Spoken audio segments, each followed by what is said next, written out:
Alléluia, quelqu'un acclame Jésus, nous célébrons Jésus.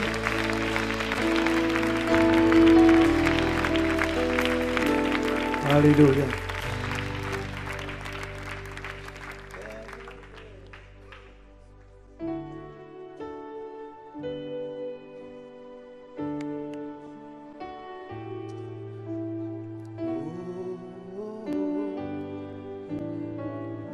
Disons que tes vives eaux, que tes vives eaux inondent mon âme, que ton Saint-Esprit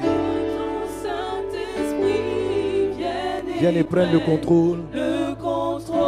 Chaque situation qui trouble mes pensées.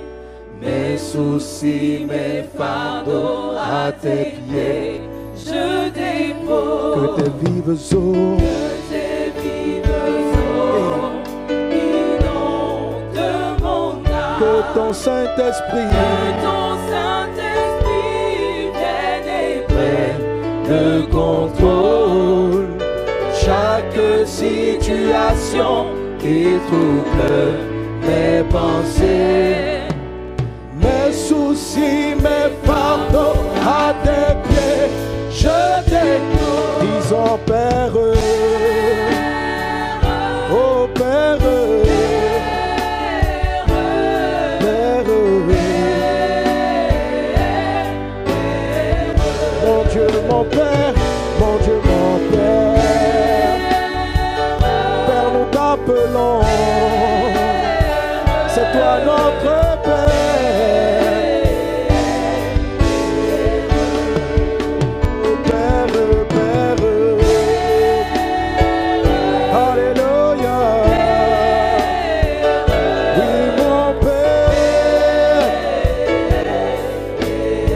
Toi seul est mon Père, mon Père, mon Père. Oh, oh, oh, oh. Père, Père, Père, Père, Père, Père, mon Père. Rebakoya, maman, maman, maman, chérie. Je veux dire Père, je veux dire Père. Oh, alléluia. Hosanna. Encore Père, Père, Père. Oh, oh, oh.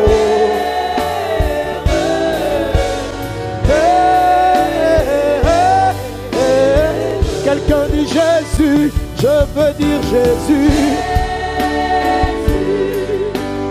Jésus, Jésus.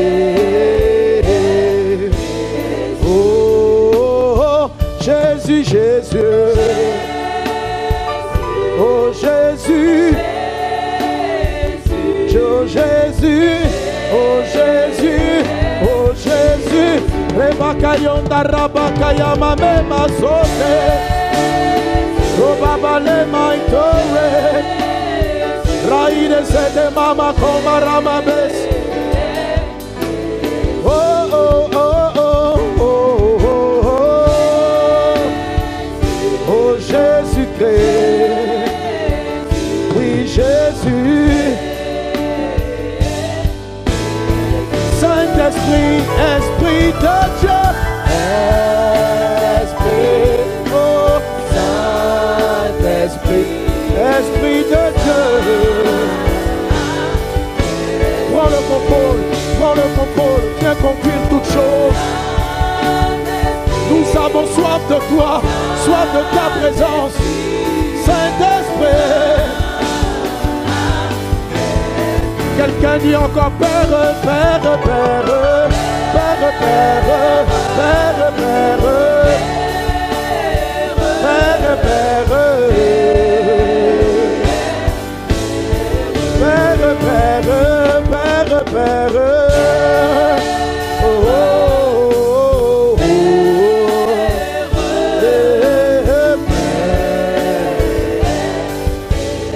nous voulons t'acclamer, Père, nous voulons te célébrer.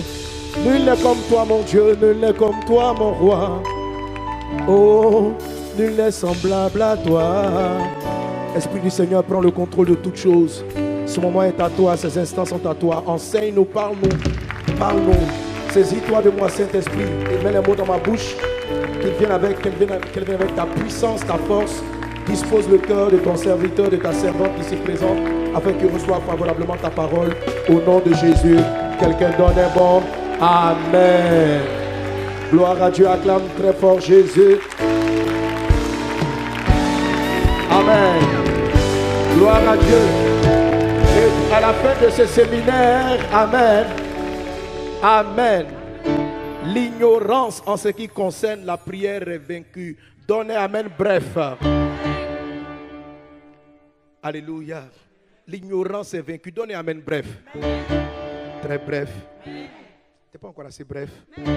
Toujours plus bref. Encore plus bref. Enlève le A. Sans le A pour être plus bref. Sans le A. Encore plus bref. Il y en a qui aiment trop prolonger. Sans le A. Une fois encore sans le M. Enfin, hein? Donnez Amen sans le M. Sans le M. Enfin, hein? Sans le E.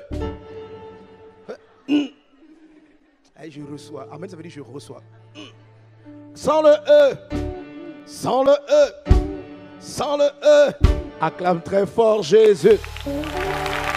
Et aujourd'hui, dans le nom de Jésus, tu reçois les faveurs de manière multipliée. Donnez Amen multiplié. Saisis les grâces, saisis les grâces. Amen, amen, amen, amen, amen, amen, amen, amen,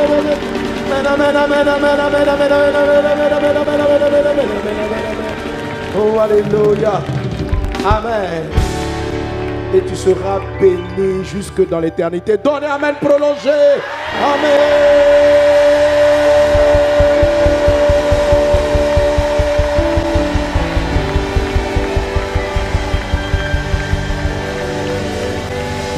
Amen.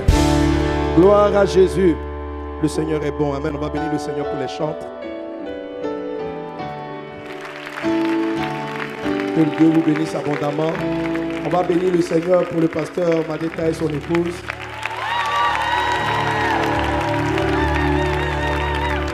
Je vous dis merci pour la réception, merci pour l'accueil.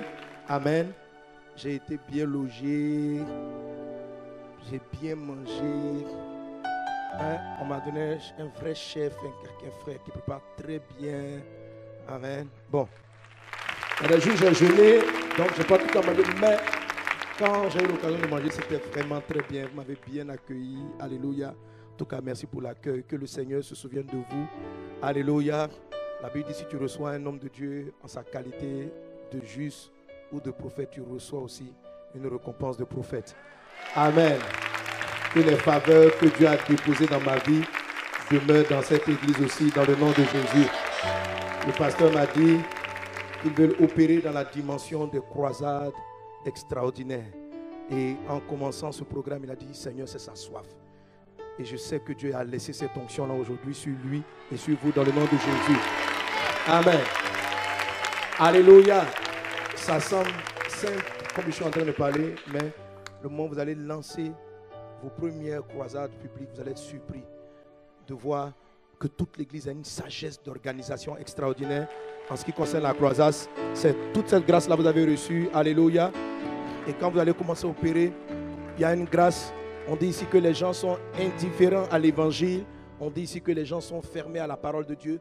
Mais vous allez voir des foules de gens venir assister. Simplement, alléluia, Dieu va vous donner, parce que comme je vous l'ai dit, ces gens de croisade, ces campagnes, la force principale, c'est la prière. C'est la prière. C'est la prière qui attire les âmes. C'est la prière qui faut que les gens viennent par milliers, par milliers. C'est la prière qui attire les ressources. C'est la prière qui fait que vous avez de bons éléments. Les frères sont disposés. Ils travaillent dans un bon esprit. L'atmosphère est favorable. Amen. Décider de faire une croisade, c'est une chose. Mais il suffit que tu aies des gens qui soient de mauvaise humeur, une équipe qui n'est pas disposée. Ça peut tout te bousiller. Donc, amen. Plusieurs pensent qu'il faut simplement l'argent pour organiser de grands programmes. Ce n'est pas l'argent qu'il faut. Il te faut la grâce de Dieu. Amen. L'argent, ce n'est qu'une partie de l'équation. Il y a encore plein d'autres choses à avoir. Il faut avoir de bonnes personnes. Il faut avoir des gens qui sont disposés. Il faut avoir des organisateurs. Il faut avoir des chants qui sont dans l'esprit. Il faut avoir tous ces éléments-là. Et quand vous priez pour dire, Seigneur, nous voulons gagner cette région-là. À toi, amen. Amène les âmes. Et quand vous priez pour dire, Seigneur, donne-nous les ressources. Quand vous demandez à Dieu de donner les ressources, c'est pourquoi ne priez pas tout le temps pour l'argent. L'argent n'est pas un bon sujet de prière. Là, je vous dis la vérité. Alléluia. Priez pour que Dieu pourvoie vos besoins. C'est totalement différent. Amen. Dis, Seigneur, donne-moi ce dont j'ai besoin. Donne-moi le pain quotidien. Accorde-moi ce dont j'ai besoin. Alléluia. Ce dont vous avez besoin peut se manifester sous la forme d'argent. Mais quand vous priez en parlant à Dieu de votre besoin et non du moyen pour entrer dans votre besoin, vous obtenez le package. Vous obtenez l'ensemble des choses. Alléluia. Alléluia. Vous obtenez l'ensemble des choses. Amen. Voilà. Vous obtenez l'ensemble des choses. Vous pouvez demander à Dieu, vous pouvez viser une maison pour dire, donne-moi l'argent pour acheter la maison. Vous allez acheter la maison, mais votre argent a acheté la maison, mais votre argent n'a pas acheté la paix dans cette maison. Vous savez, il y a des maisons même qui sont presque hantées, il y a des combats spirituels. Donc si tu pries pour avoir l'argent pour acheter la maison, tu vas avoir l'argent, tu vas acheter la maison que tu veux. Mais Dieu ne t'a pas donné la maison, Dieu t'a donné l'argent. Alors si tu pries pour dire, Seigneur, donne-moi une maison, alléluia, non seulement il te donnera l'argent peut-être pour l'acquérir, mais il te donnera une maison. C'est-à-dire, tu vas avoir la paix à l'intérieur. Quand Dieu te donne, la Bible dit, c'est la bénédiction de l'Éternel qui enrichit, elle n'est suivie d'aucun chagrin. Donc ne focalisez pas vos prières sur le moyen de la chose. Focalisez-vous sur le besoin et demandez à Dieu, Seigneur, je veux ceci. Alléluia. Si tu veux faire des vacances, dis à Dieu, je veux des vacances. Ne dis pas, donne-moi l'argent pour aller faire des vacances. Dis, je veux aller en vacances. Et laisse-le te montrer comment il va te conduire en vacances. Il va t'offrir des vacances de rêve. Il va te faire plaisir. C'est ton Père. Alléluia. Tu vas voir le temps que tu arrives là-bas, quand tu arrives. Dès que tu arrives même dans l'hôtel, on doit te recevoir. On dit, monsieur, voilà, vous tombez sur une promotion. Vous avez 3 nuits gratuites. Et tu te rends compte qu'il ne t'a pas donné l'argent, mais il t'a donné les 3 nuits gratuitement. Alléluia. Et tu vas arriver, quand tu vas prendre ton avion pour aller à ton lieu, tu as payé un petit billet en écho quelque part là-bas. Dès que vous arrivez, monsieur, vous êtes privilégié. Ça, c'est Dieu qui t'offre des vacances. Vous passez directement en classe affaires. Voilà. Quand Dieu offre des vacances, c'est comme ça. Amen. Mais quand tu pries pour avoir l'argent pour aller en vacances, tu as l'argent et l'argent va acheter ce que l'argent peut. Amen. C'est pourquoi ne demandez pas à Dieu l'argent pour faire quelque chose. Présentez-lui ce que vous voulez faire. Tu vas aller en vacances, dis je vais aller en vacances. Tu veux une maison, dis je veux une maison. Ne dis pas donne-moi l'argent. Amen. Alléluia. Est-ce qu'on est ensemble? Donne un bon amen à Jésus. Amen. Que Dieu vous bénisse abondamment.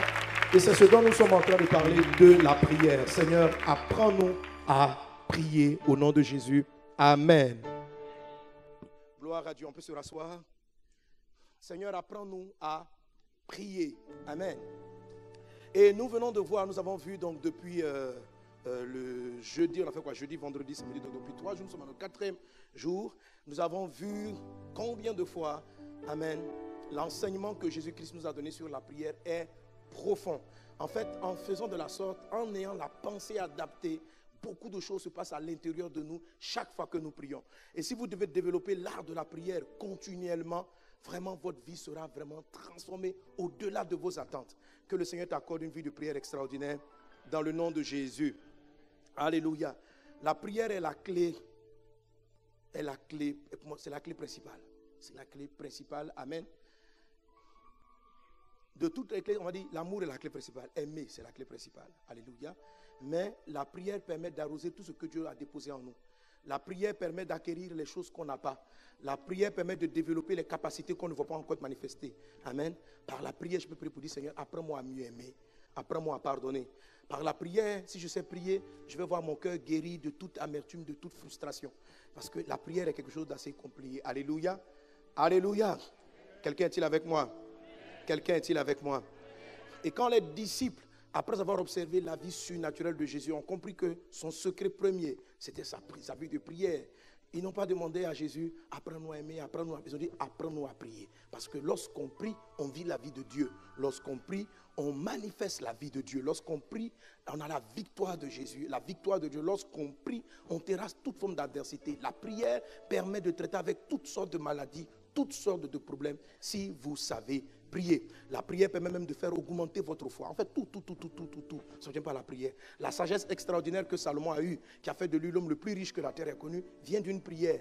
Il était dans la présence de Dieu et il a fait une prière à Dieu. Et c'est l'exaucement à cette prière qui a été pour résultat une grande sagesse, beaucoup de prospérité, une victoire sur ses ennemis. Mais la base, c'est la façon dont il s'est adressé à Dieu. Alléluia.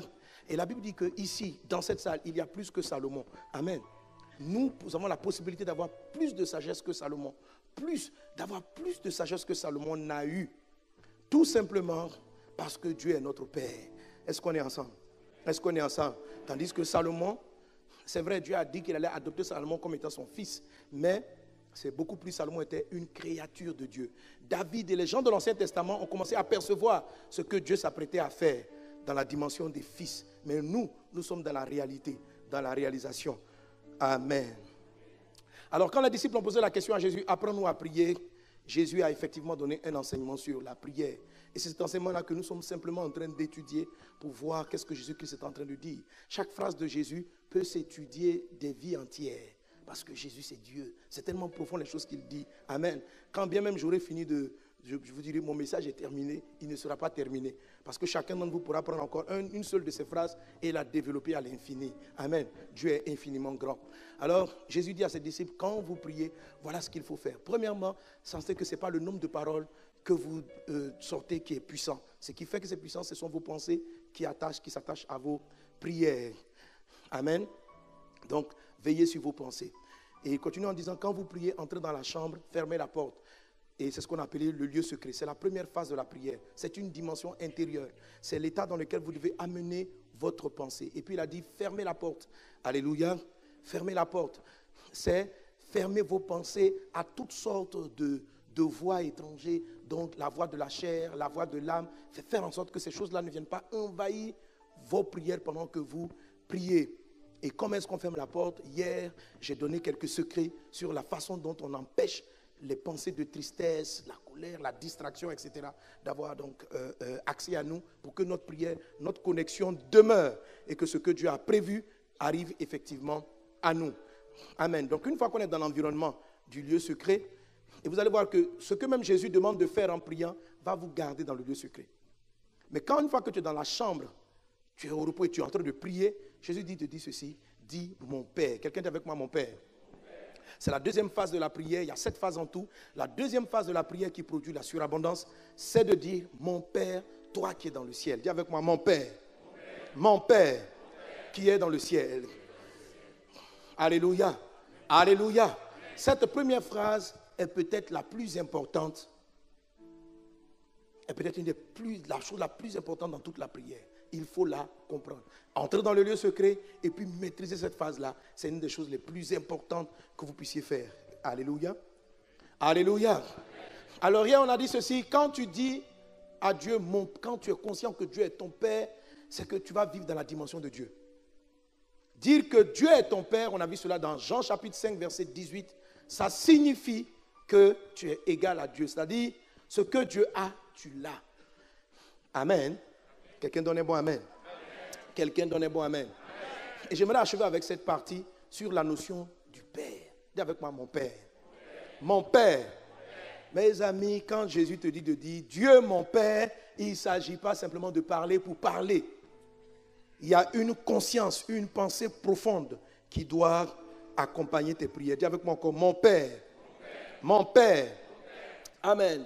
Alors, hier on a vu qu'il y avait un fils qu'on appelle donc le fils aîné du fils prodigue. Vous connaissez l'histoire du fils, le grand frère du fils qu'on appelle le fils prodigue, qui est souvent célébré pour son attitude, mais Jésus ne nous a pas donné cet homme-là en exemple, parce que ce monsieur, ce jeune homme, en 10 ans, il appelait son père, mais dans sa tête, il se percevait comme le serviteur. Et c'est le cas de beaucoup de chrétiens. Et le simple fait simplement que ta conscience soit souillée en ce qui concerne ta relation avec Dieu, ça paralyse toutes tes obtentions. Tout ce que tu vas posséder dans ta vie chrétienne, amen.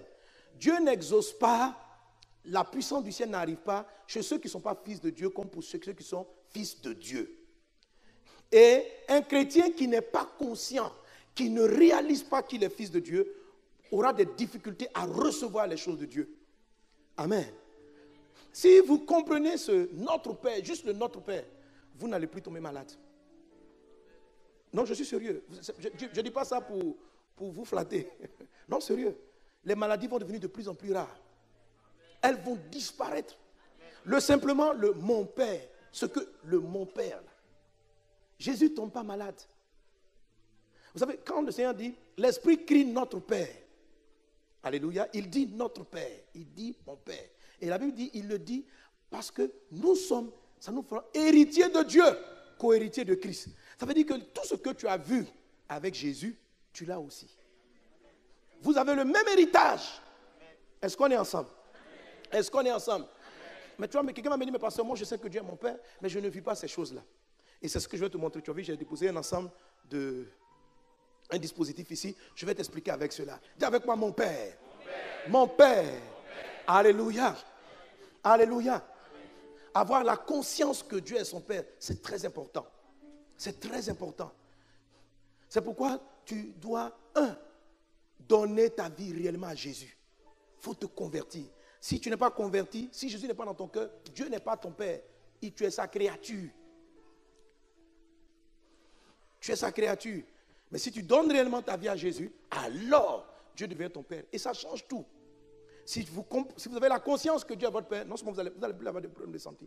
Au fur et à mesure que vous allez faire ce que je vais vous expliquer tout à l'heure, vous allez voir que vous tombez de moins en moins malade. Vous allez commencer à voir que vous développez, sans même l'avoir demandé à Dieu, une sagesse et une intelligence qui est carrément divine. Parce que vous êtes de la même nature que Dieu. Alléluia. Vous développez ça. Vous allez voir que vous commencez à comprendre des choses. Si vous faites le travail que je vais vous expliquer maintenant, vous allez commencer à développer des capacités que vous n'avez même pas demandées. Vous allez commencer à développer des grâces que pour lesquelles vous n'avez pas prié. C'est pourquoi je parle de prière qui produit la surabondance. Amen. Amen. Donnez-moi amen à Jésus. Donnez-moi amen à Jésus. Amen. Alléluia. Amen.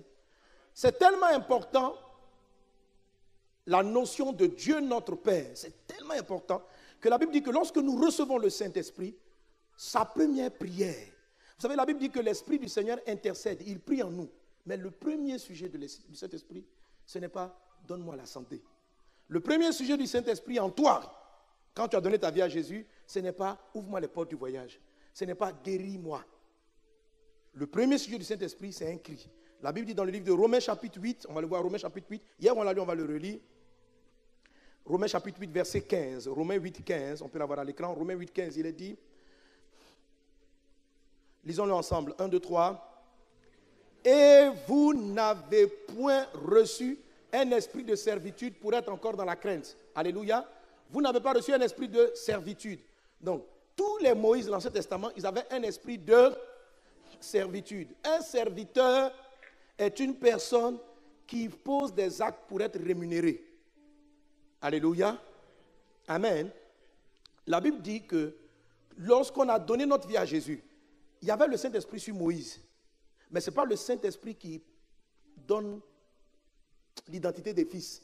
C'est le Saint-Esprit qui leur a appris à être de bons serviteurs, à mieux comprendre l'instruction du Père, de Dieu, et puis à pouvoir exécuter. Mais avec Jésus, amen, avec Jésus, c'est ça la particularité du salut.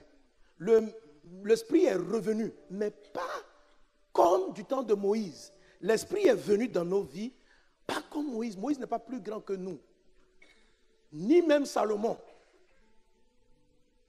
Alléluia. Alléluia. La Bible dit de tous ceux qui sont nés d'hommes, le plus grand c'était Jean-Baptiste. Mais le plus petit dans le royaume de Dieu est plus grand que Jean-Baptiste. Or, donc ça veut dire que Jean-Baptiste est plus grand que David. Jean-Baptiste est plus grand que Daniel. Jean-Baptiste est plus grand que Moïse. Jean-Baptiste, parce que de tous ceux qui sont nés d'hommes, Jean-Baptiste est le plus grand. Et la Bible dit le plus petit dans le royaume Qui est dans le royaume? C'est nous les fils du royaume. La Bible nous appelle clairement les fils du royaume. Et la Bible dit le plus petit dans le royaume de Dieu est plus grand que Jean. Ça veut dire que quand tu donnes ta vie à Jésus, tu es déjà plus grand que Jean-Baptiste. Est-ce qu'on est ensemble? C'est pourquoi quand on voit des gens pour dire, oh, Saint Jean-Baptiste, quand ils passent de Jean-Baptiste, ils sont tous traumatisés dans leur esprit. Même s'ils ont donné leur vie à Jésus, ils sont comme le grand frère. Ils ne sont pas conscients de leur identité. Ça fait qu'ils ne jouissent pas de l'héritage du ciel, de la santé divine, de la grâce divine. Est-ce qu'on est ensemble? La Bible dit, vous n'avez pas reçu un esprit de servitude pour être dans la crainte. La crainte, c'est quoi? Est-ce que j'ai toujours bien fait? Est-ce que j'ai fait ce que j'aurais dû faire? Non, vous n'avez pas reçu un esprit de servitude.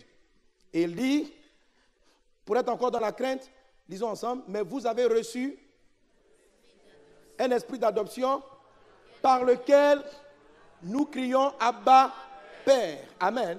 Abba, c'est le papa, ça veut dire papa. Papa, Père, papa. Il dit un esprit par lequel nous crions Abba, Père. Et il a dit quoi? L'esprit lui-même rend témoignage à notre esprit. Il rend témoignage. Est-ce que tu comprends? Ça veut dire que quand l'esprit arrive, pourquoi le Saint-Esprit, il arrive, il explique à ton esprit. Il rend témoignage à notre esprit que nous sommes enfants de Dieu. Il lui explique. Esprit de Mohamed Sanogo, esprit du frère Gabriel, esprit de la sœur. Il dit, tu es enfant de Dieu. Tu es enfant de Dieu. Est-ce que tu sais que tu es enfant de Dieu? Tu es un enfant de Dieu. Dieu est ton papa. Dieu est ton père. Dieu est ton père. Mais donne-moi l'information une seule fois. Et puis je sais. Mais pourquoi le Saint-Esprit doit faire un cri? Pourquoi c'est important de témoigner à ton esprit que tu es enfant de Dieu? Il dit, or, si nous sommes enfants, il dit, lisons ensemble le verset suivant, le verset 17. Or, si nous sommes, conjonction de coordination, amen, ça veut dire quoi? Si tu réalises que tu es enfant, or, si nous sommes enfants de Dieu, amen, amen, si nous sommes enfants de Dieu, le fait de dire que nous sommes enfants de Dieu, ça signifie que nous sommes héritiers. Donc, tant que je ne suis pas conscient que je suis enfant de Dieu, je ne peux pas prendre mon héritage. C'est pourquoi hier, je vous avais lu le texte que quand le Père a laissé partir le plus jeune, la Bible dit, il a remis à chacun, il leur a remis leur part d'héritage. Mais le grand frère, on lui avait donné ses biens, il ne les a pas reçus. C'est pourquoi à la fin, il dit à son père, mon jeune frère est revenu, celui qui a dilapidé tous tes biens. Il ne dit pas tous nos biens. Tous les biens lui appartenaient. Mais dans sa conscience était souillée. Il appelait son papa, papa, comme toi tu pries Dieu pour dire, mon père. Mais il y a quelque chose qui cloche, il y a quelque chose qui ne va pas dans ton esprit. Et c'est ce que le Saint-Esprit veut corriger. Parce que s'il ne corrige pas ça, tu vas vivre en dessous de la véritable vie du chrétien. Tu vas vivre en dessous de ce que tu es. Tu vas vivre en dessous de ton potentiel. Tu vas vivre en dessous de tes grâces. Il dit, amen, l'Esprit rend témoignage. Il ne rend pas témoignage une fois, il rend témoignage tout le temps. Tu es enfant de Dieu, tu es enfant de Dieu. Il dit, or si ça c'est vrai, ça veut dire que tu es l'héritier de Dieu. Amen. Or si nous sommes enfants de Dieu, nous sommes héritiers de Dieu, on peut voir les textes à l'écran. Nous sommes héritiers de Dieu et puis co-héritiers de Christ. Tout ce que tu as vu Jésus faire, il a marché sur les eaux, tu peux le faire. Amen. Il a multiplié les pains, tu peux. On a le même héritage. Est-ce qu'on est ensemble? Non, est-ce que tu réalises l'affaire? Est-ce que tu réalises? On a le même héritage. Alléluia. Oui, vous devez multiplier les pains. Quand vous comprenez ça, vous n'avez plus à avoir peur du lendemain. Vous êtes serein. Amen. Oui, vous êtes serein. Vous êtes serein. J'ai tellement enseigné ces choses-là à l'église. Il y a tellement de frères à l'église qui vivent l'extraordinaire. Il n'avait pas de l'argent pour payer sa bouteille de gaz, il n'avait plus d'argent pour mettre le carburant. Et je leur ai expliqué, je dis, vous voyez, Dieu est votre Père. N'adorez pas l'argent. Ne croyez pas qu'il faut l'argent pour tout. C'est pourquoi je dis, vous ne pouvez pas servir Dieu et maman. Maman ne répond pas à tout. Maman, qui est l'argent, répond seulement aux besoins matériels. Mais Dieu est plus que la matière. Donc, arrêtez de croire et d'adorer et d'idolâtrer l'argent, de croire que tout exaucement de Dieu doit se manifester par des billets de banque. Non. Et il a compris ça. Je dis, tu es fils de Dieu. Jésus n'avait pas toujours de l'argent dans sa poche. Pour multiplier les pains, il n'y avait pas d'argent. Si les disciples ont dit, si on avait assez d'argent, on serait parti acheter. Quand tu as l'argent, achète. Mais quand il n'y a pas d'argent, il a rendu grâce, les pains s'est multiplié. Le frère a cru en cela. Amen. Il a pris sa bouteille de gaz, il a dit Amen. La bouteille de gaz est restée à un petit niveau et ce n'est plus jamais fini. Pendant des mois et des mois. De la même manière, il n'avait pas l'argent pour mettre le carburant. Il a simplement dit, il a rendu grâce à Dieu sur son réservoir. Le carburant n'est plus fini. Tous les jours, il partait au travail. Non, en ce moment, il ne travaillait pas, il n'avait pas de boulot. Mais il prenait sa voiture, il part déposer son épouse. Il revient, il fait les courses avec, il avait mis 10 000 francs, à peu près 15 € de carburant avec lequel sa voiture a circulé pendant plusieurs semaines jusqu'à ce que Dieu lui ouvre les portes du travail et qu'il ait les moyens de s'acheter une nouvelle bouteille de gaz. Dès qu'il a eu l'entrée, dès qu'il a eu l'argent, le gaz est fini. Dieu dit le mieux. Quelqu'un dit avec moi. Vous avez un grand Dieu. Amen. Donc la vie de Jésus, vous êtes co-héritier de Christ. Ce n'est pas forcément l'argent. Jésus n'avait pas le pain. Et un jour, Jésus n'avait même pas l'argent. Il ne pouvait même pas prendre un bateau. Il n'y avait pas de bateau. D'habitude, quand il y a les bateaux, Jésus monte dans la barque. Un jour, il n'y avait pas de bateau. Il voulait prier. Il a prié. Quand il est sorti de la prière, il n'y avait plus de bateau. Les disciples étaient déjà au milieu de la mer. Simplement, il a marché sur l'eau pour les rejoindre. Ce n'était pas un problème. Or, la Bible dit que tu es co-héritier. Que tu es co-héritier. Ça veut dire toute la puissance avec laquelle tu vois Jésus-Christ marcher, tu es héritier. Si simplement tu comprends la notion de fils de Dieu. Alléluia. Si simplement tu comprends la notion de fils de Dieu. Amen. Quelqu'un donne un bon amen. Dis avec moi, mon Père. Mon Père. Ah, c'est puissant. Alléluia. Amen. Et regardez ce qu'il dit, héritier de Dieu et co-héritier de Christ. Maintenant la virgule. Si toutefois, nous souffrons avec lui afin d'être glorifiés avec lui. Alors, même si on est fils, il dit nous sommes fils, mais il précise que la pleine possession de notre héritage et de notre co-héritage avec le Christ, virgule, est conditionnée. Il ne dit pas de la souffrance avec le Christ. Ce n'est pas la souffrance pour mériter d'être fils. Je vais vous expliquer tout à l'heure avec mon dispositif. Vous allez comprendre de quoi est-ce qu'il s'agit. Amen. C'est un petit travail que vous devez faire en vous qui doit enlever et dépolluer votre conscience de votre origine terrestre. Ce travail-là peut prendre du temps. Tout va dépendre de combien de fois tu aimes faire la prière que je t'ai enseignée. Et si tous les jours tu passes le temps et tu développes cela et que tu pries avec la bonne pensée, il y a un travail qui se fait en toi. Mais si tu ne pries pas comme Christ a demandé de prier, tu es toujours là, oh Éternel, mon Dieu, mon roi, oh roi des rois, qui est comme toi, mon roi, mon roi. Dieu est ton roi, il va agir, il va t'exaucer. Mais ce que j'appelle la surabondance, tu ne vas pas vivre. Ce que j'appelle l'exaucement pour les sujets que tu n'as même pas demandé, ça ne sera pas réglé dans ta vie. Quand tu vis avec le Père, il y a des choses auxquelles tu penses et puis tu es déjà exaucé. Dieu dit, tu m'as prié. Tu dis, à quel moment je t'ai appelé? C'est inné en toi. Que cela soit ton partage au nom de Jésus. Galates chapitre 4 verset 6. Galates 4, 6 dit ceci, on l'a à l'écran rapidement. Galates 4, 6, on peut projeter. Galates 4, 6. Amen. Lisons encore ensemble, 1, 2, 3.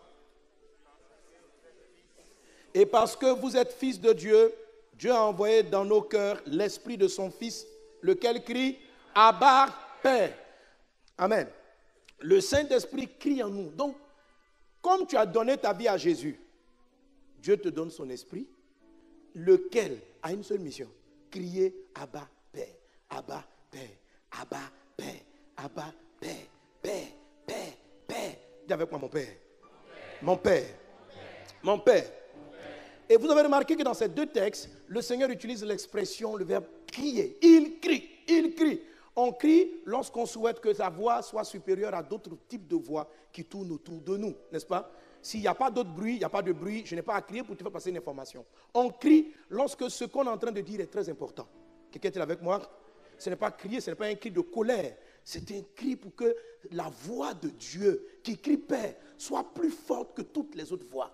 Tu vois, le Saint-Esprit crie parce qu'il veut que tu entendes mieux cela comme toutes les autres voix. Alléluia. Et Jésus aussi a dit une chose étrange dans le livre de Matthieu chapitre 23. Il dit ceci. Au départ, je ne comprenais pas pourquoi, jusqu'avant cette révélation. Matthieu 23, verset 9, Jésus dit, Et n'appelez personne sur la terre votre Père, car un seul est votre Père, celui qui est dans les cieux. N'appelez personne sur la terre votre Père, car un seul est votre Père, celui qui est dans les cieux. Jésus n'est pas en train de te demander de renier tes parents biologiques. Mais il est en train de dire, dans ta conscience, ton vrai Père, c'est lui qui est dans les cieux. Amen. Pourquoi Jésus fait ça? Parce que, et pourquoi donc le Saint-Esprit crie Père? Parce que nous avons une tendance à nous identifier dans nos pères terrestres.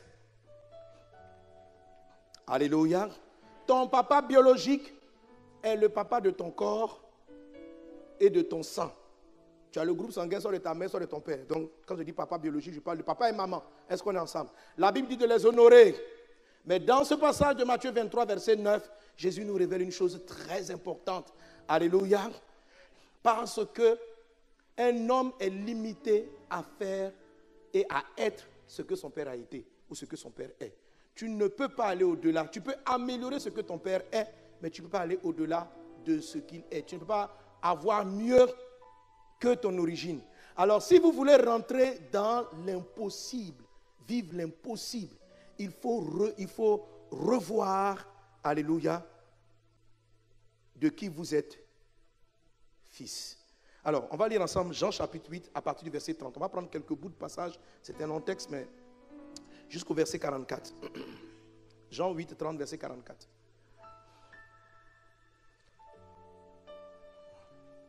Jean 8, 30, verset 30 à 44. On commence. Lisons ensemble. 1, 2, 3. Comme Jésus parlait ainsi, plusieurs crurent en lui. Il dit aux Juifs qui avaient cru en lui. Lisons ensemble avec dynamisme. Demeurez dans ma parole. Vous êtes vraiment mes disciples. Vous connaîtrez la vérité et la vérité vous affranchira. Amen. Notez bien ce texte. Si vous demeurez dans ma parole. Donc Jésus est en train de prêcher d'une certaine manière. La Bible dit que comme Jésus parlait ainsi, plusieurs ont cru en lui. Alléluia. Alléluia. Plusieurs ont cru en lui. Et la Bible dit, Jésus a dit aux Juifs, le texte dit, Jésus a dit aux Juifs, remonte un peu le verset, la Bible dit, Jésus a dit aux Juifs, la Bible dit, verset 31, il dit aux Juifs qui avaient cru en lui. Donc ce n'est pas à tous les Juifs.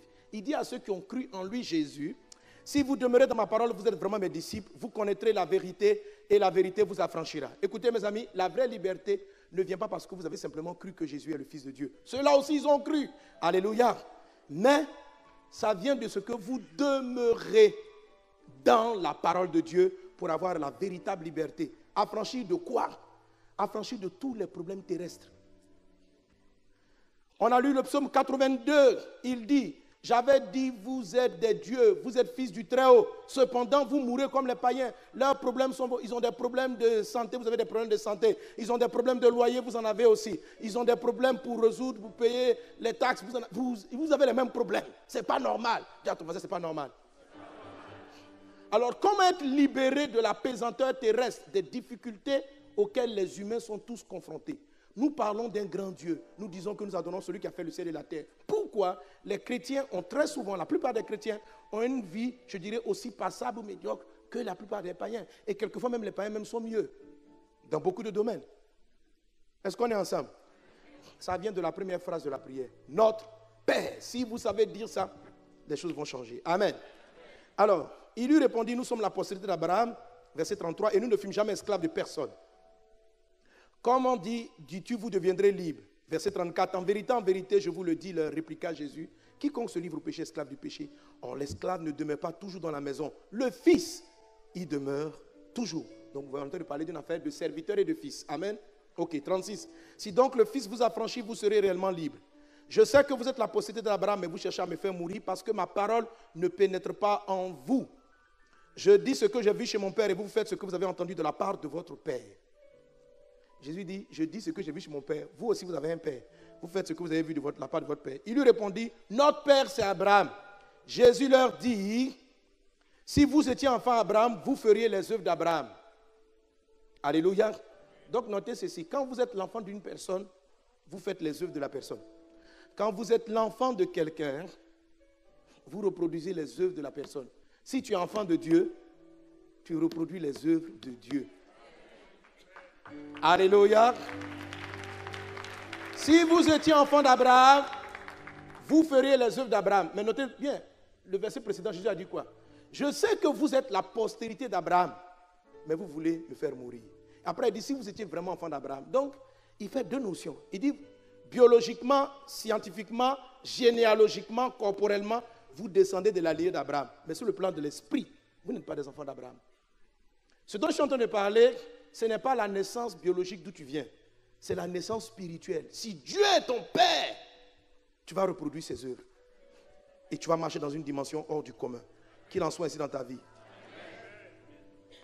Notre Père, c'est Abraham. Jésus leur dit, si vous étiez enfant d'Abraham, vous ferez les œuvres d'Abraham. Verset 40. Mais maintenant, vous cherchez à me faire mourir. Moi qui vous ai dit la vérité que j'ai entendue de Dieu, cela Abraham ne l'a pas fait. Vous faites les œuvres de votre Père. Il lui dit, nous ne sommes pas des enfants illégitimes. Verset 41. Nous avons un seul Père, Dieu. Donc, qu'est-ce que les Juifs disent ici? Eux-mêmes, ils disaient, Jésus, il ne faut pas dire qu'on n'a pas de Père. Notre papa, c'est Dieu. Jésus dit. Donc, ce n'est pas parce que tu dis dans tes prières, mon ami, Dieu est mon Père, que ça marche toujours. Ils disent, Dieu est notre Père. Donc, quand tu pries, parce que ça nous doit dire, priez mon Père qui est aux cieux. Donc, quand tu viens, papa qui est aux cieux. Voilà ce qu'il dit. Il dit, Amen, Amen. Il dit, Jésus leur dit, si Dieu était votre Père, vous m'aimeriez. Alléluia. Car c'est de Dieu que je suis sorti et que je viens. Je ne suis pas venu de moi-même, mais c'est lui qui m'a envoyé. Pourquoi ne comprenez-vous pas mon langage? Parce que vous ne pouvez écouter ma parole. Verset 44. Vous avez pour père le diable. Et vous voulez accomplir les désirs de votre père. Il a été meurtrier dès le commencement. Il ne se tient pas dans la vérité parce qu'il n'a pas de vérité en lui. Lorsqu'il profère le mensonge, il parle de son propre fond car il est menteur et le père du mensonge. Il dit, vous avez pour père le... Donc, les Juifs ne priaient jamais le diable. Chaque fois qu'ils priaient Dieu le Créateur. Mais Jésus leur dit, en vérité, votre papa c'est Satan. À qui Jésus est en train de parler? À des Juifs qui avaient cru en lui. Et quand on leur a demandé, qui est votre père spirituel? Il dit, notre père c'est Dieu. Il dit, il n'est pas encore réellement votre père. S'il était votre père, il y a des comportements que vous n'aurez pas. S'il était votre père, quand Dieu est votre père, vous reproduisez les œuvres. Vous aimez comme il aime. Vous pardonnez comme il pardonne. Vous vivez l'héritage. C'est pourquoi je vous ai dit, si vous priez simplement, même, c'est même pas la peine de descendre toutes les autres phases. En fait, elles sont importantes. Mais tu peux passer de Dieu à dire, mon Père, mon Père, mon Père, mon Père, jusqu'à ce que ta conscience commence à vraiment réaliser. Quand ça se produit, il y a un ensemble de sujets qui seront éliminés de ton catalogue de sujets de prière. Oui. De facto, tu rentres dans une dimension surnaturelle. Et puis après, maintenant, tu vas traiter les autres sujets. Alléluia. Alléluia. Gloire à Dieu. Gloire à Dieu. Alors, Amen. Tout à l'heure, je vous ai dit que ce type de personne ressemble au fils prodigue. Pardon, au fils prodigue, au grand frère. Son papa est son papa, mais il ne sait pas que c'est son papa. En fait, il le sait, mais il n'est pas conscient. Vous savez, la notion de la conscience du Père est une des plus importantes. C'est pourquoi je vous ai dit, quand Satan est venu tenter Jésus, sa première tentation, c'était de l'amener à ne plus être conscient, à ne pas être certain que Dieu le Père était son Père.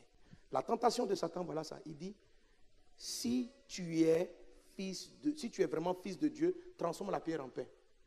Je vous ai dit hier, est-ce qu'il est obligé de poser la question, si tu es fils de Dieu, est-ce qu'il est obligé? Pourquoi tu ne dis pas transforme la pierre en pain? Pourquoi cette condition-là?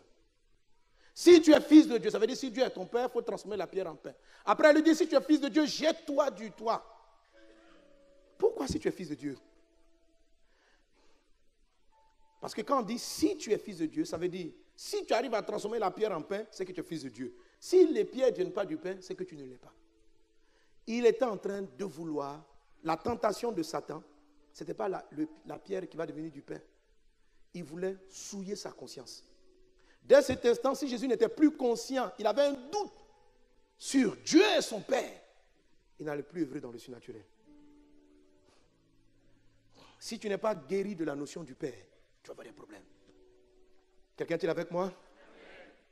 Et c'est ce que je vous explique dans l'enseignement. Amen. Je vous explique dans l'enseignement sur vaincre les 4 formes d'attaque majeures, les 4 formes d'attaque majeures du malin. Un des travail du dragon et du diable, c'est de t'amener à avoir des problèmes avec la figure paternelle. Alors, quand la notion du père est tellement importante que le père, c'est votre point d'origine. C'est ce qui formalise votre conscience de qui vous êtes. Quand vous naissez, vous ne savez pas qui vous êtes. C'est pas ça? Est-ce que c'est toi qui t'as donné ton prénom? Quand tu es né, tu dis, papa, maman, excusez-moi, bonjour. Voilà, je viens d'arriver. Amen, amen. Ok, je pense que je vais m'appeler Franck. Vous savez, j'aime bien ce nom Franck. Non, tu ne sais rien. C'est eux qui savent et te disent, tu es Franck. Donc, ton identité, le qui tu es, ne vient pas de toi. Ça vient de tes parents. Ce sont tes parents qui t'ont expliqué. Toi-même, tu ne sais pas qui tu étais. Tu ne sais même pas que tu existais. Ok? Est-ce que tu te souviens quand tu étais bébé? Parce que tu n'étais conscient de rien. Donc, ta conscience même vient de tes parents. Donc, tes parents viennent et te disent, voilà qui tu es. Et ils donnent dans ta conscience qu'est-ce que tu peux faire, qu'est-ce que tu ne peux pas faire. Ils décrivent tes limites. Si par exemple, ils sont très pauvres, ils vont te dire, nous venons d'une famille pauvre. Ils t'associent à la pauvreté. Si dans votre famille, il y a des maladies, il y a des problèmes, du coup, tu commences à t'identifier par rapport à ce que tu entends. Par rapport à... C'est parce que ce qu'on appelle la conscience, c'est la pensée la plus petite de qui tu es. Du qui tu es. Or, le qui tu es ne vient pas de toi. Le qui tu es t'est donné par ton Père. Amen. Le qui tu es t'est donné par ton Père. Le ce que tu peux t'est donné par ton Père. Alléluia. Alléluia. Gloire à Dieu. Gloire à Dieu. Et la Bible dit ceci. Une fois que la conscience est souillée, Tite chapitre 1 verset 15. Tout est pur. Tite 1, 15. Pour ceux qui sont purs, mais rien n'est pur pour ceux qui sont souillés et incrédules. Leur intelligence et leur conscience sont souillées. Amen. La Bible dit quoi? Que quand la conscience est souillée, tout devient souillé. Quand la conscience est pure, tout devient pur. La conscience naît et commence à se développer. Il y a d'autres aspects de ta conscience que tu vas développer plus tard, en dehors de tes parents. Mais le démarrage de ta conscience, de qu'est-ce qui est bien, de qu'est-ce qui est mal, ça vient de papa. De qu'est-ce que tu peux, de qu'est-ce que tu ne peux pas, ça vient de papa.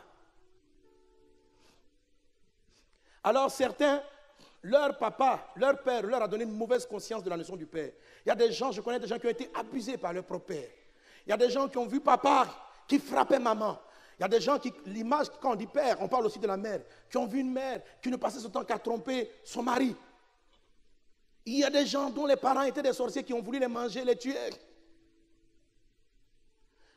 La première conscience qu'on a du Père, le premier élément qu'on a du Père, va déterminer le reste de notre vie. La conscience du Père est le fondement à partir duquel tu bâtis tout. Naturellement, vous allez voir, on dit souvent aux gens qui viennent d'Afrique, l'Afrique est pauvre, vous êtes pauvre. Ça paralyse la conscience. La plupart des gens, même en venant à l'église, reproduisent les œuvres de leur père parce qu'on t'a dit tu es pauvre. Vous savez pourquoi? Vous savez quand on voulait aller en Haïti, et puis même en Centrafrique, on allait en Haïti et on est parti voir l'ambassade des États-Unis pour dire on va aller faire une aide en Haïti. Voici la réponse qu'ils nous ont donnée. Vous venez d'Afrique, vous n'avez pas fini de vous aider, comment vous allez venir aider? D'abord, vous-même aux États-Unis, est-ce que vous n'avez pas de problèmes? Il n'y a pas de pauvres là-bas. Vous continuez à faire des aides au monde entier, mais est-ce que vous avez réglé tous les problèmes de pauvreté aux États-Unis? Il y a des SDF. En France, vous faites des aides, est-ce que vous avez résolu cela? Et puis, quel est le problème? Les Africains eux-mêmes s'identifient à la pauvreté. Tout le monde est là dans l'église, je vais être riche, je vais prospérer, mais tu ne peux pas prospérer. Tu ne peux reproduire que les œuvres de ton père. Autrement dit, même quand tu vas avoir une affaire qui va fonctionner, elle va s'écrouler. Pourquoi elle va s'écrouler? Parce que ton père, c'est l'Afrique.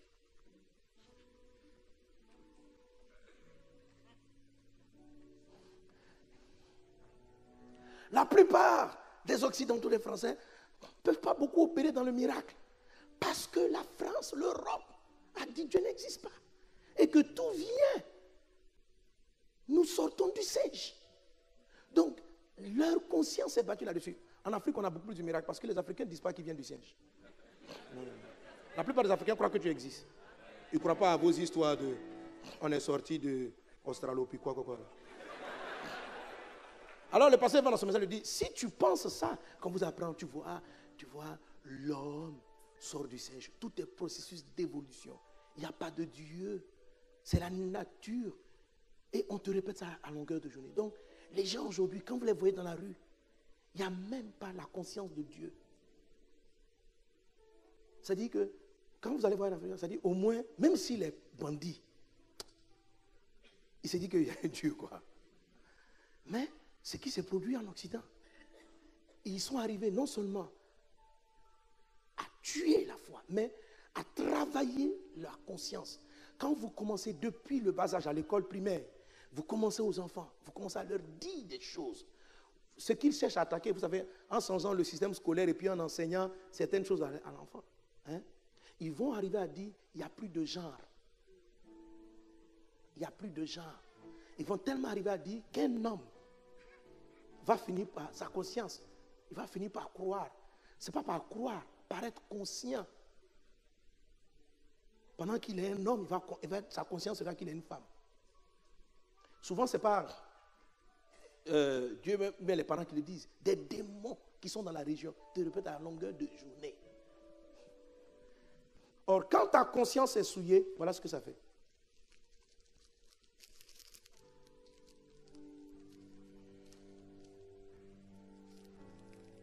Bon, difficile à ouvrir, je vais ouvrir celui-là.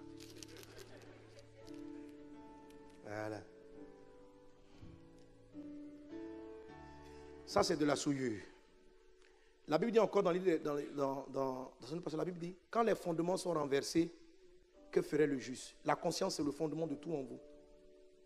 Le mon juste, que ferait-il? Alléluia. Alléluia. Dis avec moi, Dieu est mon Père. Dieu est mon Père. Amen. Psaume 11, verset 3. Quand les fondements sont renversés, le juste, que ferait-il? Ça veut dire que la justice même, la bonté, la droiture, les valeurs, tout est basé sur les fondements. Et la conscience, c'est le fondement de qui tu es. C'est le fondement de ta vie. C'est le fondement de tes pensées. Je suis en train de dire que la prière, c'est une affaire de pensée. Mais comment est-ce qu'on pense? On pense en fonction de notre conscience. Amen. Amen. Amen. Gloire à Dieu. Amen. Gloire à Dieu. Amen. Amen. On réagit, on convoite des choses, on a envie de certaines choses en fonction de notre conscience. Quand ta conscience n'a pas cette information, il y a des choses que tu ne vas jamais vouloir. Tu reproduis les œuvres de ton Père, ça veut dire que ton Père qui a créé ta conscience va te faire reproduire certaines œuvres, va mettre dans ta vie certaines limites, certaines barrières, etc. Ok, donc, voilà ce que dit la Bible. Quand la conscience est souillée, donc le diable, ton père terrestre, tes parents, ton pays d'origine, ta tradition d'origine, que tu le saches ou pas, dans ton enfance, il y a des choses qu'on a dites autour de toi. Tu n'étais conscient de rien. Tu entendais tes tantes en train de parler, mais tu ne savais pas que tu entendais. Ça rentrait dans tes consciences. Nous, dans la vie, c'est difficile de nous marier. Pourquoi les hommes ne nous aiment pas dans notre famille? Et tout ça sont des choses. Donc, dans ton subconscient, il y a quelque chose qui dit, dans la famille des Gasparino, le mariage est difficile. La conscience est souillée. En ce qui concerne le mariage. Mais là, et puis dans votre conscience, papa est là. Mais la vie est dure. La France, c'est compliqué. C'est difficile de réussir en France. La France, tout le monde est incrédule. La France, c'est difficile. Et tu nais dedans. Même si quelque part tu refuses ce genre de propos, n'empêche, ça vient mettre un tapis dans ton subconscient. Quelque chose se pose là. Alors plus tard, tu arrives à l'église. Et voici la parole de Dieu. Ah, c'est l'eau limpide. On vient dire, donne ta vie à Jésus. Crois en Jésus. Tu dis, je crois. Jésus rentre dans ma vie. Il rentre dans ta vie. Amen. Mais Jésus, qui est de l'eau limpide, combiné avec ta conscience souillée, c'est pourquoi il dit, quand la conscience est souillée, tout devient souillé. Ça donne quelque chose de confus. Ça te donne...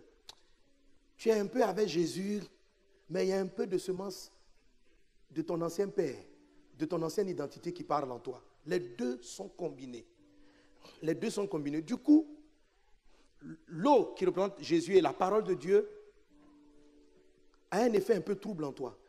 Tu ne vis pas réellement la parole de Dieu. Tu vis un peu la Bible, mais en même temps aussi tu vis un peu le café. Tu vois, j'ai utilisé du café. Ça veut dire que c'est Jésus et puis il y a un côté qui n'est pas trop Jésus. Jean 8:30, la Bible dit, Jésus a dit aux Juifs qui croyaient en lui. Ces gens disent, Jésus, nous croyons en toi, nous croyons en toi. Maintenant, Jésus leur dit, si vous demeurez dans ma parole, vous allez être vraiment libre. Mais eux, ils ont dit, non, non, non, non, non. Pourquoi tu veux qu'on demeure dans ta parole pour être libre? Nous, on est déjà des gens libérés. On est libérés. On est déjà bien. Il dit, non, non, non. Vous avez cru, ce n'est pas suffisant. Il faut demeurer pour connaître la véritable liberté. Alléluia. Alléluia. Amen. Et ils n'ont pas voulu demeurer. Ils ont commencé à discuter avec Jésus. Discuter avec la parole. Pourquoi? Et il y a beaucoup de gens qui arrivent à l'église. Leur cœur rejette ce que Jésus-Christ est en train de dire. Vous savez, la Bible dit que comme Jésus parlait ainsi, plusieurs ont cru en lui. Mais Jésus n'a pas donné tout le message. Il a parlé ainsi. Ça veut dire qu'il a parlé d'une certaine façon. Quand il a commencé à parler comme cela, là, ils n'ont pas cru. Il y a des gens qui croient seulement à des parties du message de la Bible. Comme quand on prêche. Tu vas te marier. Amen. Comme pasteur prêchait ainsi. J'ai dit amen. Je donne ma vie à Jésus. Si tu donnes ta vie à Jésus, tu vas avoir beaucoup d'argent. Jésus va te libérer de la pauvreté. Comme Jésus parle de te libérer de la pauvreté, tu crois en lui. Et quand Jésus commence à parler comme cela, si tu vis dans la masturbation, tu vas en enfer. Ah bon? Ça, c'est de l'injustice. Pourquoi on va me punir pour la masturbation? C'est mon propre corps. Je fais de mon corps ce que je veux. Donc quand Jésus parle ainsi, tu aimes. Mais quand il parle comme cela, tu n'aimes pas. Ok? Alors ces gens-là rejettent la parole de Christ. Rejettent la parole de Dieu. Jésus dit, tu n'auras pas de rapport sexuel avant le mariage. Quand Jésus a dit, tu vas te marier, amen. Quand il dit, tu ne connaîtras pas ton conjoint avant le mariage, comme il parle comme cela, est-ce que tu vois, dans notre siècle, Jésus, viens qu'on t'explique, dans notre siècle, ici, dans notre pays, si tu n'expérimentes pas un homme, tu ne peux pas le garder. Il faut vous connaître d'abord. Il faut vous connaître. Donc il y a des gens qui, sans s'en rendre compte, résistent à certaines paroles de Dieu. Ils acceptent certaines parties de la Bible, mais ils rejettent d'autres choses. Jésus dit, si vous demeurez dans ma parole, vous allez être libérés. Veux-tu vivre le royaume de Dieu? Veux-tu vivre ton héritage? Veux-tu connaître l'exaucement de toutes tes prières? Alléluia. Il faut que tu demeures dans la parole de Dieu. C'est pourquoi il est dit en 1 Pierre 1:23. Donne-moi le texte. 1 Pierre 1:23. Alléluia. Amen. 1 Pierre 1:23. Donne-moi le texte rapidement. Lisons ensemble. 1, 2, 3. Puisque vous avez été régénérés. Amen. Je m'arrête là pour le moment. Régénérer. Régénérer, ça veut dire changer les gènes. Régénérer. Régénérer. Ça fait partie de notion de gène. Quand on parle de gène, on parle de chromosomes. C'est-à-dire on parle de ce qui t'amène à être, qui donne ton caractère. Tes yeux viennent de tes gènes, la couleur de tes yeux, la manière dont tu fonctionnes, la façon dont tu parles, ça vient de tes gènes. Qui est ton père? Ton père est celui qui détermine tes gènes. Et quand ta conscience est souillée, ça veut dire que c'est comme si tes gènes avaient été souillés. Et Jésus dit, puisque vous avez été régénérés, non par une semence corruptible, mais par la parole vivante et quoi? Et permanente. La régénération ne se fait pas seulement par la parole vivante. Ça veut dire changer des gènes d'une personne. Parce que dire que Dieu est mon Père, c'est définir d'autres types de gènes en moi.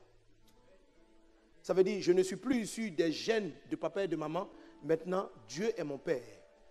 Quelqu'un est-il avec moi? Quelqu'un est-il avec moi? Quand le Saint-Esprit rentre, il crie tous les jours, Père, Père, Père, parce qu'il a un but.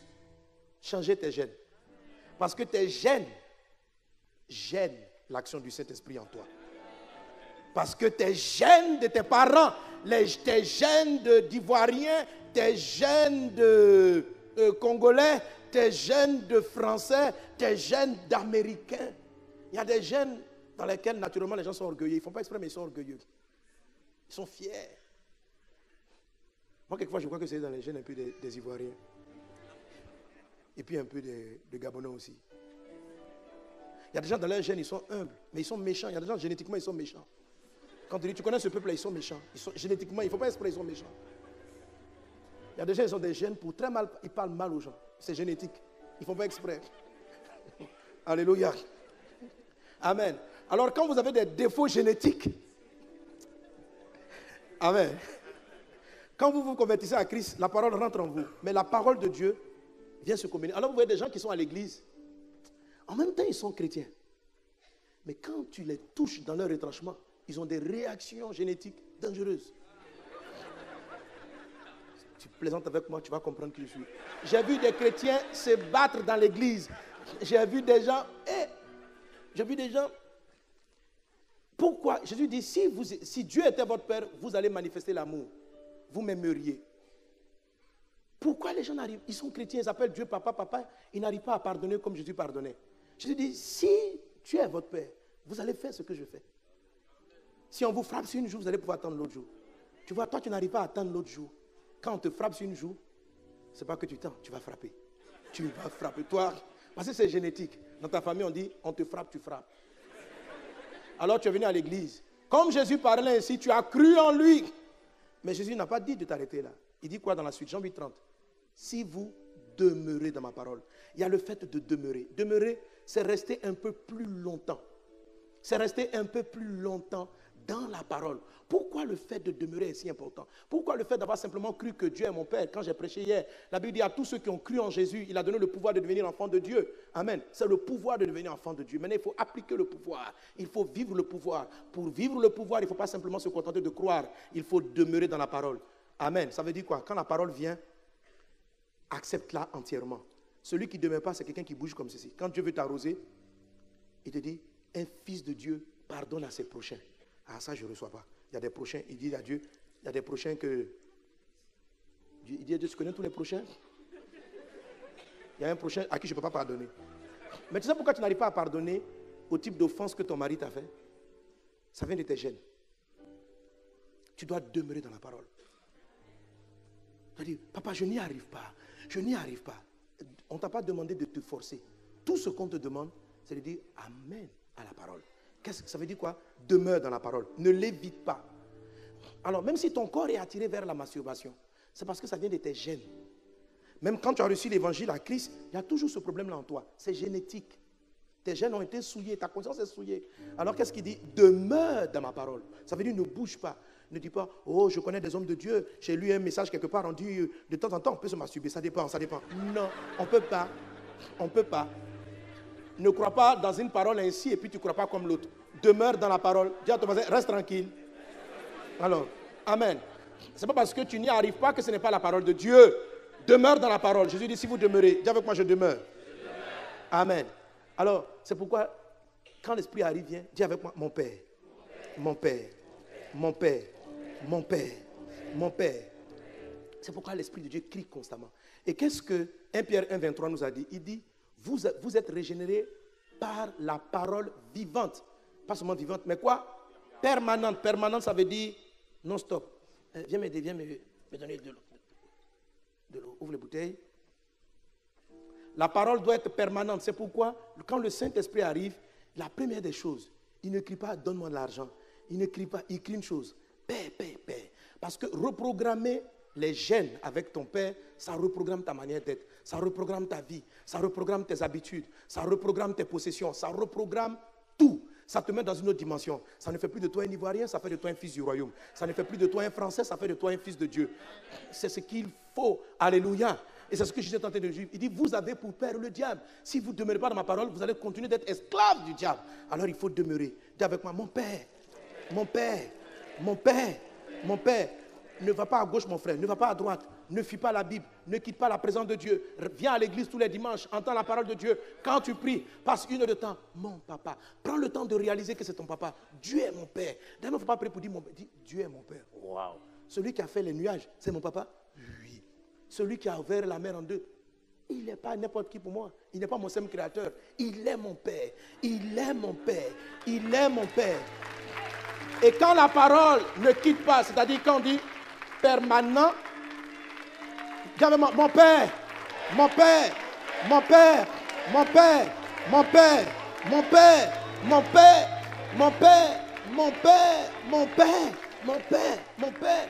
À force de crier mon père, C'est pourquoi la Bible dit tu es régénéré. Tes gènes sont transformés, pas simplement parce que tu écoutes des messages vivants, mais parce que les messages vivants sont permanents.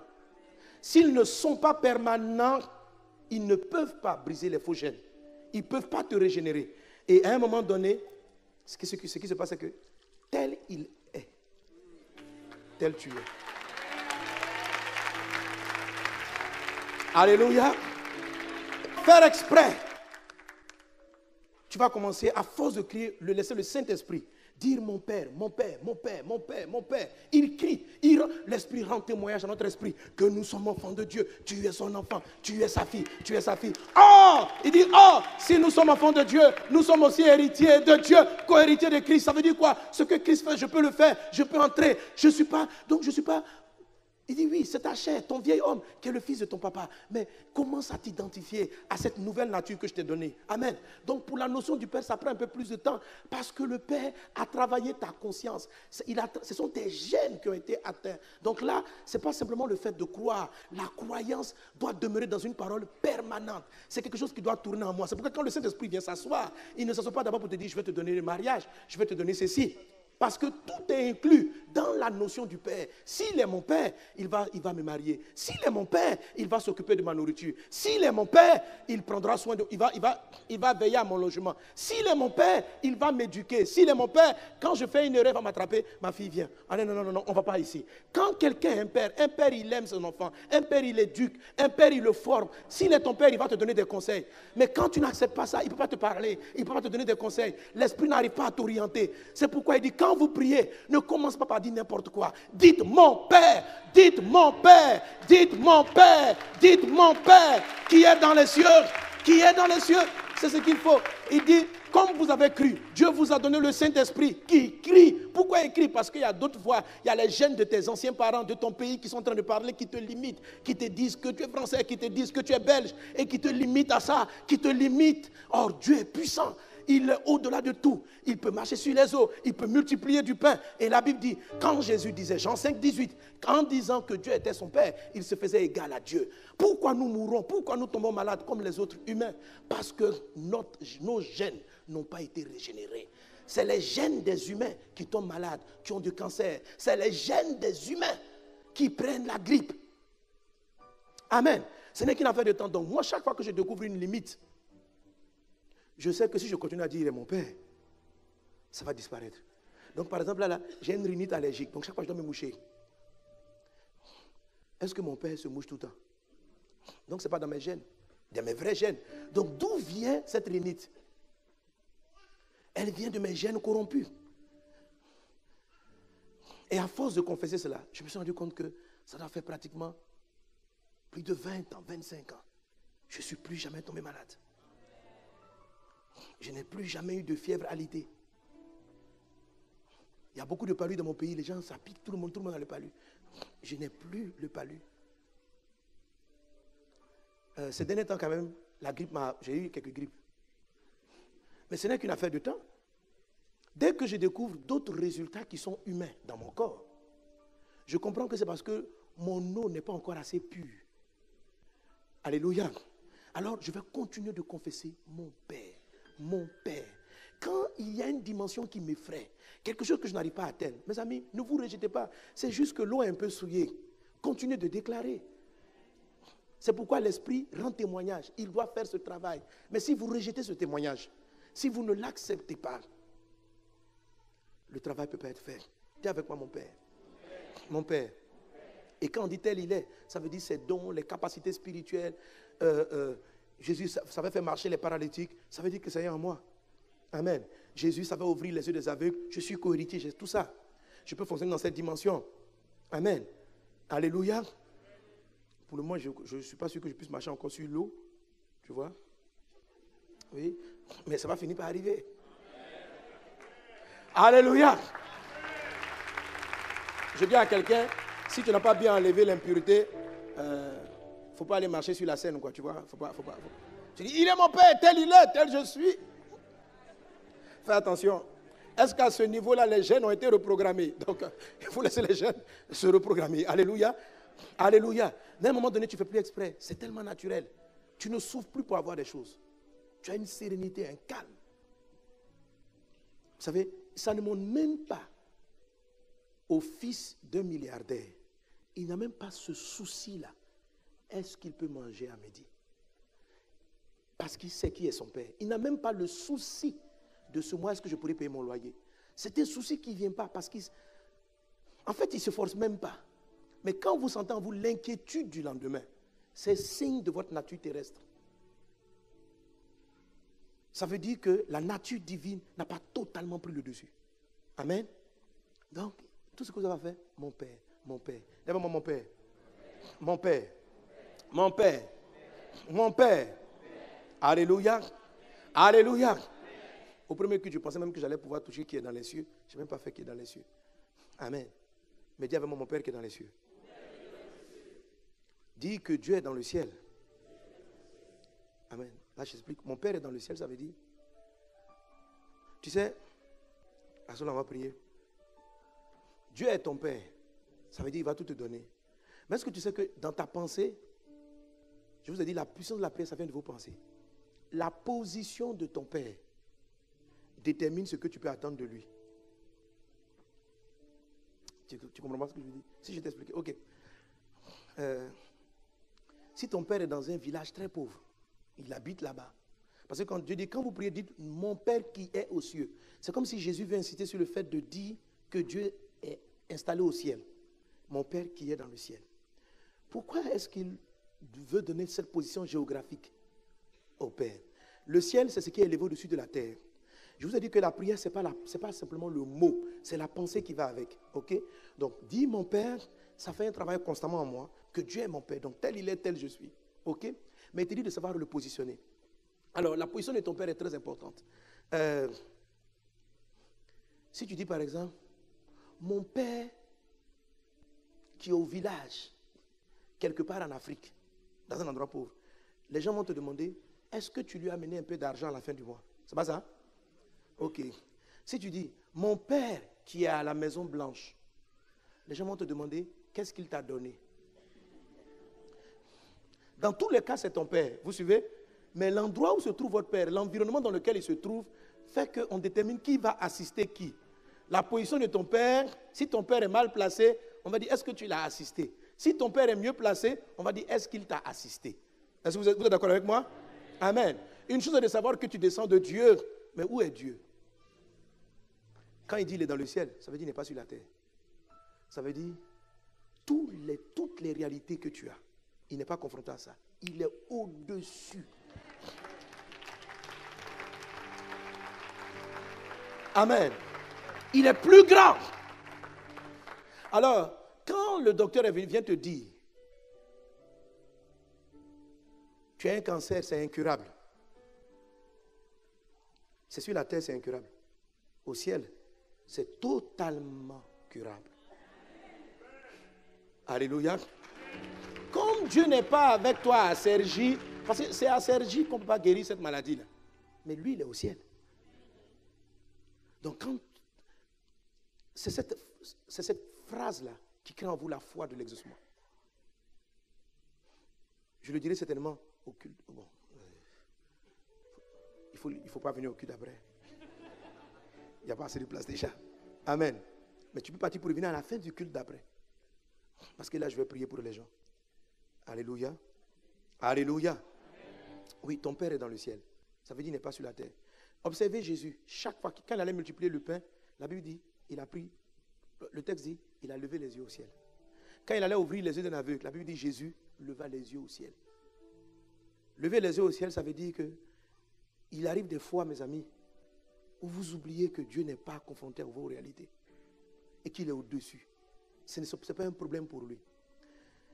Chaque fois que je vais prier pour un malade, je regarde la complexité du problème. Quand on dit par exemple cancer, le mot là c'est un mot qui n'est pas bien, ça cancérise. Ça vous savez quand on dit quelqu'un souffre d'un cancer, en même temps ta foi fait down.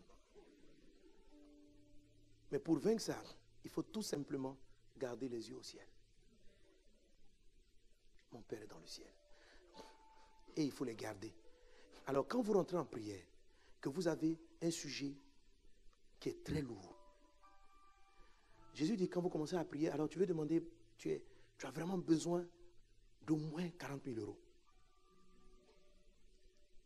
Quand tu es sur la terre, 40 000 euros, et que tu regardes ton salaire, ça ne peut pas.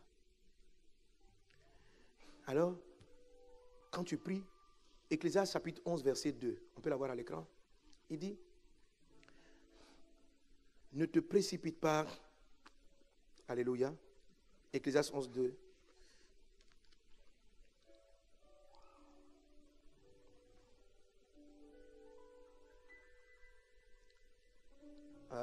donne-moi le 1 alors, parce que ça ne change pas la version, le verset 1.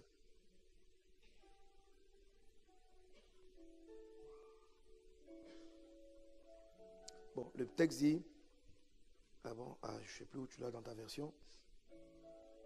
Il dit, ne te précipite pas à dire, parce que Dieu est dans le ciel, ce n'est pas le verset 5. Et toi, tu es sur la terre. Hein? Trouvé dans Ecclésiaste 11. C'est le verset combien? Ecclésiaste 11, 12, c'est ça? Ok, Dieu est dans le ciel. Ne te précipite pas pour demander ce que tu veux demander au Seigneur. Amen. Voilà, je me suis carrément, c'est 5, 2.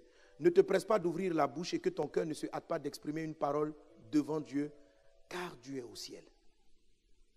Quand vous rentrez en prière, ce n'est pas le sujet qui est le plus important. C'est comment l'acheminer sur la terre. Et vous le faites pas avec vos pensées. Donc, vous rentrez en prière, 40 000 euros à trouver. Guérison d'une maladie quelconque. Quand vous rentrez en prière, vous pouvez rester là-dessus. Mon père, mon papa. Jusqu'à ce que toute votre pensée soit remplie. Waouh! Tel il est, tel je suis. Et puis, mais plus vous allez penser au problème, quand vous allez admirer les 40 000 euros, vous allez avoir peur. Ne regardez plus. Levez les yeux au ciel. Ça veut dire, voyez qu'il n'est pas à 40 000 euros près. L'or et l'argent lui appartiennent. C'est ça, lever les yeux au ciel. Il est au-dessus de tout. Toute maladie, il peut guérir. Donc quand vous priez, ne vous précipitez pas à donner votre sujet. Seigneur, sauve-moi. Prenez le temps de le contempler dans sa grandeur, dans sa puissance. Élevez-le. Et à un moment donné, vous allez être calme intérieurement. Là, vous êtes prêt à avoir votre miracle. Alléluia. Alors, on va se tenir debout. Dis avec moi, mon Père qui est dans le ciel. Alléluia. On va prier, prie. Élève la voix vers le Seigneur et prie. Parle à ton Père. Reste simplement sur mon Père, mon Père, mon Père, Père, Père.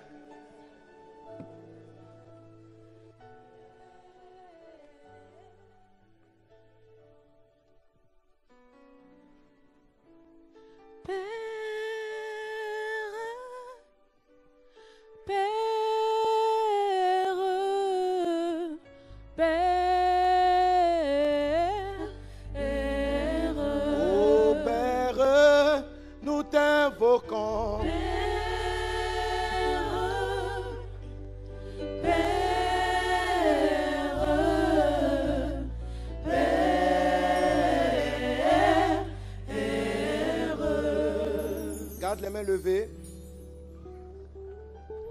Garde les mains levées.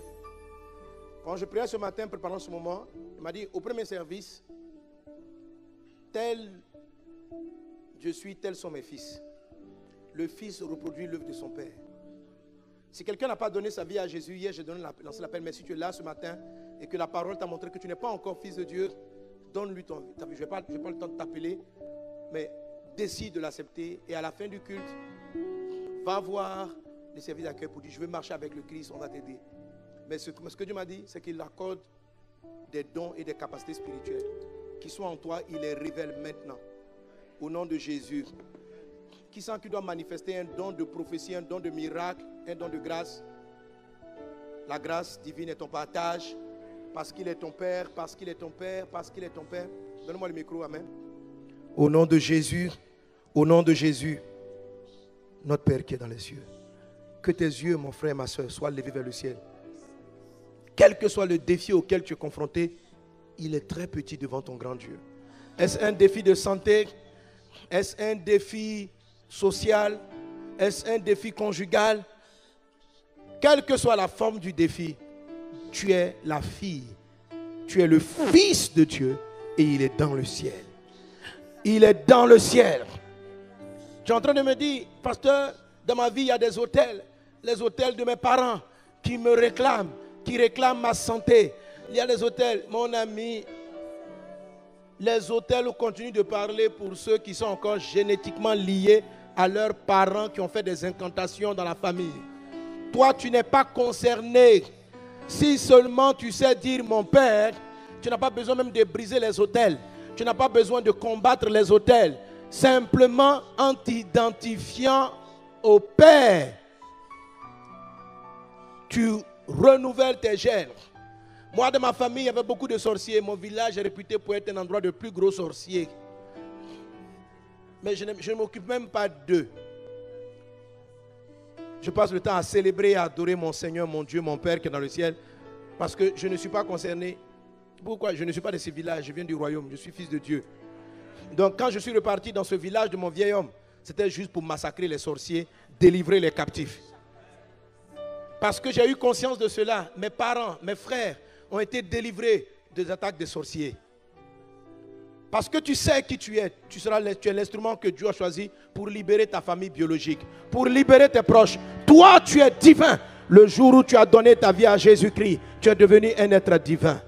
Reçois les dons et les capacités qu'il t'a donnés. Reçois les dons et les capacités qu'il t'a donnés.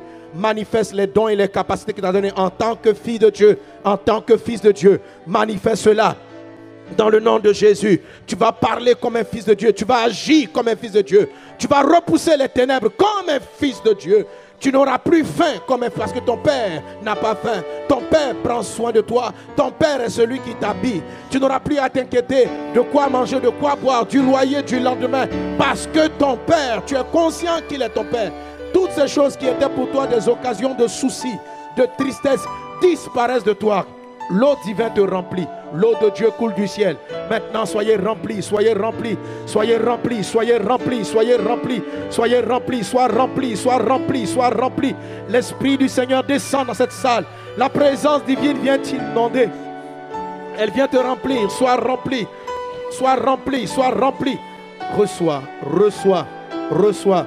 Que les fleuves divins coulent en toi. Que les fleuves d'eau vive coulent en toi. Que les fleuves d'eau vive coulent en toi. Tu vois, la plénitude de l'Esprit du Seigneur, ce que tu sens maintenant, certains ressentent la présence de Dieu. C'est une plénitude qui vient restaurer ton identité, balayer la conscience souillée et installer la conscience du Fils. Maintenant, tu es rempli. Et l'eau qui déborde, ce sont les capacités spirituelles, c'est le revêtement spirituel, c'est les dons spirituels, c'est les capacités de Dieu, la vie de Dieu qui illumine toi. Soyez remplis. Soyez remplis, soyez remplis. J'entends dans mon esprit dons de miracles. Ce qui jaillit de toi, c'est des dons de guérison, des dons de restauration. Je vois que tu es en peine en voyant les malades, en voyant les gens souffrir, en voyant les gens dans les hôpitaux. Tu souffres dans ton cœur, tu souffres dans ton âme. Mais en toi, il y a déjà la capacité de guérison parce que tu es la fille de ton Père. Tu es la fille de ton Père. Et tu fais les œuvres de ton Père. Ton Père guérit, toi aussi tu guéris. Ton Père libère, toi aussi tu es une source de libération. La Bible dit, un fils reproduit les œuvres de son Père. Mon Père transforme les vies. Moi aussi, j'ai la capacité d'être un instrument. Mon Père ne tombe pas malade. Moi, je ne tombe pas malade. Mon Père ne manque de rien. Moi aussi, je ne manque de rien. La vie divine t'inonde. Soyez remplis. Soyez remplis. Soyez remplis. Soyez remplis. Garde toujours les mains levées et regarde vers moi. Ouvre les yeux, regarde vers moi. Je sens vraiment un manteau de grâce qui coule dans vos vies. Que le vent divin souffle. Reçois l'Esprit. Regarde ici, regarde ici.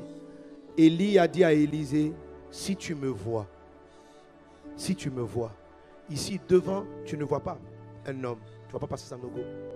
Le Christ est là. Et tout le manteau spirituel qu'il a déversé dans ma vie, Dieu veut que tu fasses plus. Si ton Père était un instrument de guérison, toi aussi tu l'es. Reçois. Reçois. Reçois, reçois, sois rempli jusqu'à déborder, sois rempli. Il y a une présence particulière du Saint-Esprit sur ma droite. Je vois une couronne sur ta tête. Ton Dieu te dit, il te lève, il t'élève et il te fait régner. Tout ce qui avait dominé sur toi, tu l'écrases maintenant. Tu es une princesse parce que ton Père est un roi. Ton Père est un roi. Tu es une princesse. Tu es une princesse. Tu es une princesse. Tu es un sacrificateur. Reçois ce manteau-là divin sur toi. Ouh là là.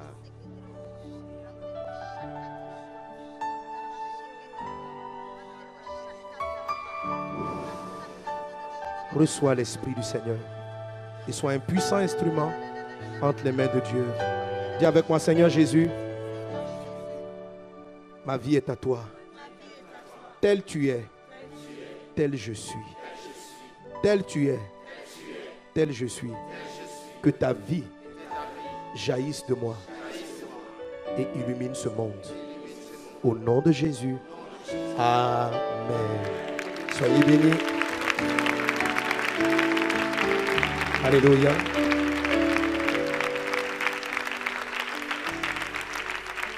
Que Dieu vous garde. Que la paix du Seigneur soit avec vous. L'Esprit du Seigneur est avec toi. Amen. Beaucoup d'entre vous ont été guéris depuis hier. Vous allez le sentir. Je voudrais que vous ne gardez pas les témoignages pour vous. Il y a eu beaucoup de miracles. Il y a des gens qui ne marchaient pas. Croyez dans ce que vous avez reçu. Si quelqu'un avait des problèmes pour marcher, laisse ta béquille, redresse-toi. Tu as été guéri pendant ce séminaire. Amen. Plusieurs ont été délivrés. Les cauchemars vont totalement disparaître après ce séminaire. Tu as dit, mais on n'a pas particulièrement prié. Si j'ai prié et le Saint-Esprit était là, on n'a pas besoin de citer tout le temps les sujets. Amen. Des oreilles qui n'entendaient pas ont commencé à entendre. Tu vois, il y a eu énormément de miracles. La semaine qui vient, commencez à écrire et venez rendre témoignage. Vous allez sentir en vous que l'ulcère est parti, le diabète, votre santé est revenue, les douleurs de dos sont parties. La main de Dieu avec toi. Que Dieu vous garde. Soyez bénis. Amen.